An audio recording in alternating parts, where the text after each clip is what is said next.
l'invitation. Je vais essayer de vous présenter quelques aspects de ce livre, ce qui est l'énigme de ce qui ne l'est pas, mais plutôt le contraire. Il est question d'élucider ce qui n'est pas énigme et laisser l'énigme pour plus tard. Dur vos ennuis, j'entends bien. D'autant que les deux principaux protagonistes du drame shakespearien, à savoir Hassan II et Mehdi Ben Barka, font partie des mythes fondateurs de la mémoire collective du peuple marocain. On le sait, les peuples ont besoin d'écrans. S'ils n'existaient pas, il aurait fallu les créer. C'est une nécessité biologique et identitaire. Il y a une tendance naturelle et spontanée à élever la sacralité à l'infini, aux besoins circonstanciels, moraux et matériels. Et Ben Barka, il faut bien le dire, joue ce rôle. Il personnifie les valeurs collectives. La plus importante, il n'est doute le sacrifice, le martyr, le shahid, le Christ, l'Imam Hussein. Ben Barka est un héros national. Mes étudiants me connaissent les nationalistes. En retournant avec les étudiants parfois, je leur demande qui est Yazidi, qui est Hassan Wazzad, géographie du Qarn al-Khamis Ashar. Je leur demande à l'Elfessi, poète. Un jour, on nous a donné un cours au lycée. Mais, comme je l'ai dit, Ben Barka, tout le monde est au courant de qui est ce monsieur-là. Les réponses, mais il est toujours Zahim, Monabil, donc c'est le héros national. Mais tous connaissent Ben Barka. Pour eux, il symbolise un idéal, un rêve avorté. Son aura continue de dominer la mémoire collective. Sa fin tragique a rehaussé son prestige. Il est devenu une figure universelle. Soulignant que sa fin non élucidée jusqu'à maintenant s'apparente à un mélodrame à plusieurs niveaux. Les chroniques d'un meurtre politique annoncé, et on trouve ça dans le livre de M. Butin. L'auteur avoue dès le début qu'il s'agit du plus grand scandale de la Ve République. Se pose alors la question, la grande question. Comment l'historien doit se comporter face au mythe fondateur? Voilà le défi auquel était confronté Maître Butin. Autant le dire de suite, et franchement, Maître Butin aime Ben Barka. Il le porte dans son cœur, dans ses tripes. C'est pour lui une obsession. Il ne se gêne guère à dresser un portrait magnifique de l'homme et de son œuvre. Mehdi est un modèle, le militant exemplaire, le nationaliste intègre, l'opposant résolu, l'incorruptible, l'infatigable, le charmeur, bref, l'homme presque parfait. De même, est-ce nécessaire de le mentionner? Maître Butin n'aime pas Hassan II. Tout au long du livre, Hassan II incarne le mal. Tout chez lui a trait au pouvoir et à ses attributs. Les petites tactiques mènent vers un objectif bien défini. Être le maître absolu du jeu politique dans le pays. Régner sans partage. Et le peut concéder, c'est justement pour mieux régner. Hassan II ne pouvait supporter qu'on lui fasse de l'ombre. Même son frère et ses sœurs le gênaient. Cependant, Maître Butin accorde accessoirement des circonstances atténuantes. Ne pas aimer, ce n'est pas mépriser et souscrire systématiquement à défaut. Disons que Maître Butin est déçu. Plusieurs intellectuels français de gauche l'ont été. Je cite deux, Jean Lacouture et Jean Daniel. Pour ces derniers, certes, Hassan II est un grand homme d'État, mais avec un net penchant pour corrompre son entourage pour mieux le castrer. Le prix à payer était exorbitant et pour presque rien, à part satisfaire quelques caprices. Pour résumer, le portrait que l'auteur dresse de Hassan II, tout autant que prince héritier que roi despote, est un portrait, pour ne pas dire noir, et franchement défavorable. Il est à l'opposé de celui de Ben Barka, finement dressé, élogieux pour dire les choses comme il le sont. En fait, que reproche-t-on à Hassan? D'être un homme politique, d'être une bête politique, de savoir ce qu'il voulait et se réserver le droit d'avoir les moyens pour arriver à ses fins, de bousculer, de se défaire de ses alliances, de ne pas tenir parole. Et alors, C'est comme si on lui reprochait de ne pas faire son métier de roi oriental. Héritier des longues traditions dont le credo est régner coûte que coûte, au mépris de la morale, seul compte la survie de la monarchie. Un roi se doit d'être machiavélique. S'il n'avait pas agi de la sorte, soyons sûrs, il serait assassiné, tué au moins une centaine de fois. Il aurait été un mauvais loser. On trouve dans les biographies faites à Mitterrand et à Chirac la même tendance. On a tendance à les accabler. Et il y a une tendance à accabler toujours Hassan II. En revanche, très difficile de faire de Ben Barka un ange. Très difficile de faire de Barka un ange. Il ne l'était pas. Il se refusait même de l'être. Il se savait menacé, pisté. Aurait-il imaginé qu'il serait assassiné? Plusieurs indices laissent croire qu'il ne l'avait pas imaginé. Maître Butin s'étale dans la narration de la fuite en avant, pendant et après l'assassinat. En tant qu'historien, Maître Butin revient très loin. Il pense que les germes du drame sont à chercher dans le long terme.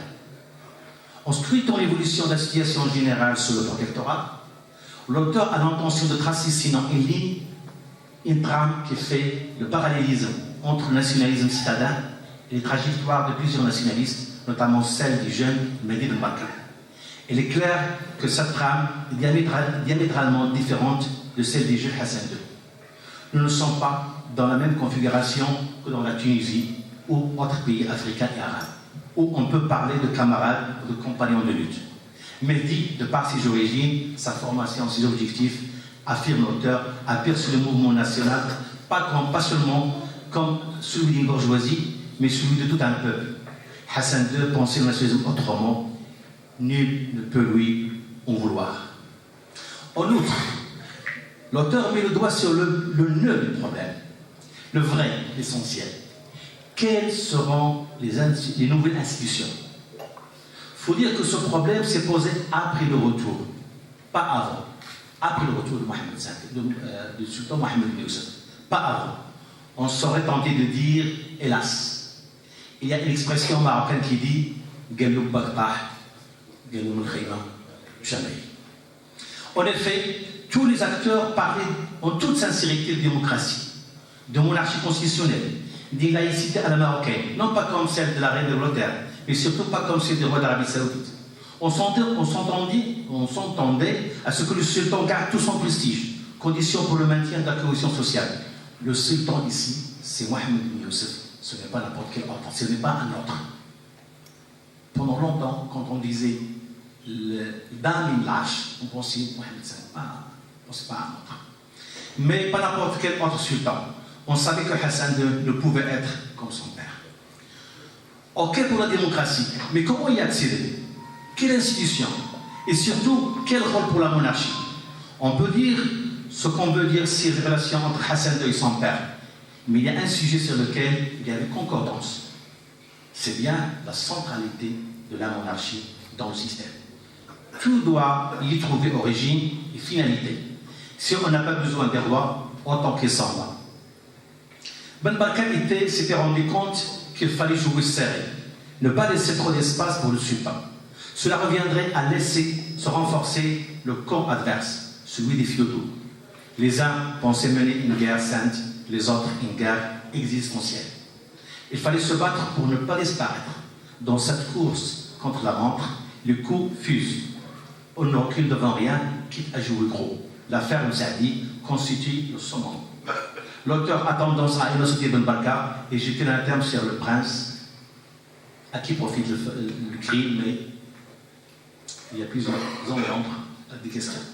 D'incident en incident, de malentendu au malentendu, de manque de tact à un autre plus grave, de différents en appréciation et du jugement en d'autres plus aigus, le fossé entre les deux hommes s'élargissait.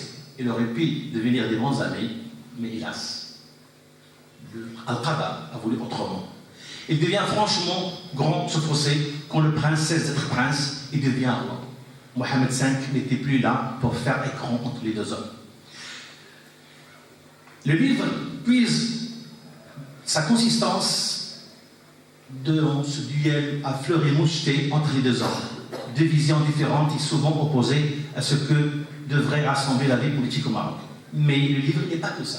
Je vous assure, le livre n'est pas que ça. De même, résumer l'histoire immédiate du Maroc dans cette opposition entre Mehdi et Hassan II, non, c'est pas juste. Donc le livre, il y a tellement de sujets intéressants qu'on trouve. Pour l'histoire des formations politiques, des syndicats, d'hommes politiques, il y a des indications, des indices partout. Si on les regroupe, on peut faire un article sur Ouazani, sur Abdelrahim Bouhabid, sur Al-Afassi, ou sur des sujets bien pointus. Donc le livre n'est pas que ce conflit. Plusieurs petits sujets qui donnent des indications sur la nature du jeu politique au Royaume. Je me permettrai, je ne peux pas dire que je vais choisir comme ça au hasard, j'en ai une liste, mais je prendrai quelques cas. D'abord, à la page 17, l'auteur raconte cette histoire de sa première rencontre avec le prince Moulay Hassan. Et il voulait jouer au tennis. Et on propose à M. Butin de jouer avec le prince. Ok, pas de problème, je suis mauvais, mais on peut jouer. Mais à condition, vous devez laisser le prince gagner. C'est la même chose qu'on trouve dans le livre de Moulay Hicham. Dans le livre de Moulay Hicham, il y a toujours cette constante qu'il faut laisser le prince gagner. Et même les notes, il faut que les notes soient les meilleures. Est-ce une tradition marzanienne? Moi, je pense qu'un avocat est un homme, excusez-moi, passez-moi le mot, est un homme vicieux. Merci. Pour embubiner, donc on met toujours, on trace sa trame qui va faire que, voilà, tout le temps, il faut laisser le prince gagner. Et quand on ne laisse pas le prince gagner, il faut s'attendre au pire. Et il y a un autre sujet, il y a tellement d'indications sur lesquelles je voudrais revenir, mais je trouve que, quand même, en tant qu'avocat comme de loi, il y a tellement d'accusations accablantes, mais qui manquent de preuves. Certes, il y a des indices, mais vous savez très bien que les indices sont des indices. Les citer aussi fermement, aussi avec conviction, moi, ça me paraît un petit peu, enfin pour le moment, je pense que c'est un peu hasardeux.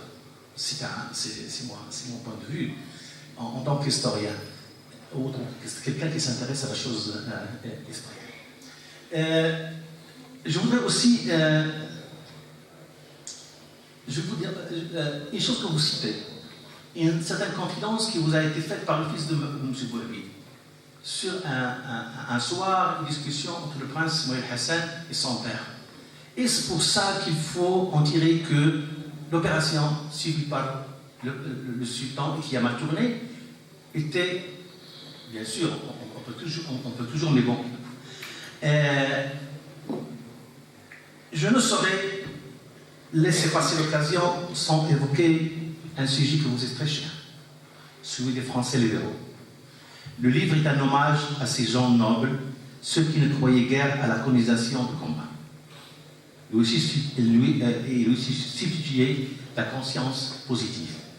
On comprend que les Français du Maroc ne constituaient pas un front uni. Loin de là, ils étaient divisés quant au devenir des pays qu'ils aimaient, chacun à sa façon.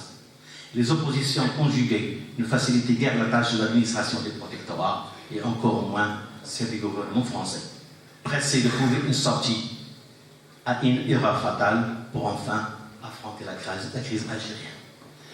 Un homme se distingue, Paul Butin, justice, liberté et dignité. Et là, on trouve le fils sur les traces du père. Le père est toujours présent. Cet aspect rend le lecteur marocain sensible aux propos de l'auteur. Rien à voir avec ce que relate Henri Hardy dans Silhet. Un contrôleur civil n'a pas d'état d'âme, un avocat si. En guise de conclusion, je ne sais si parmi vous des gens, s'il y avait parmi vous des gens qui ont vu le film de Henri Verneuil, I comme Icare. Il y a dans l'histoire fictive de ce juge déterminé à aller aussi loin que possible, quelque chose qui rassemble à notre quête, nous les historiens, nous les mordus de la chose politique, la recherche de la vérité. Un mirage, certes, mais qui vaut la peine d'être pisté. Il nous échappe cette vérité, il nous échappe quand on est juste sur le point de l'attraper.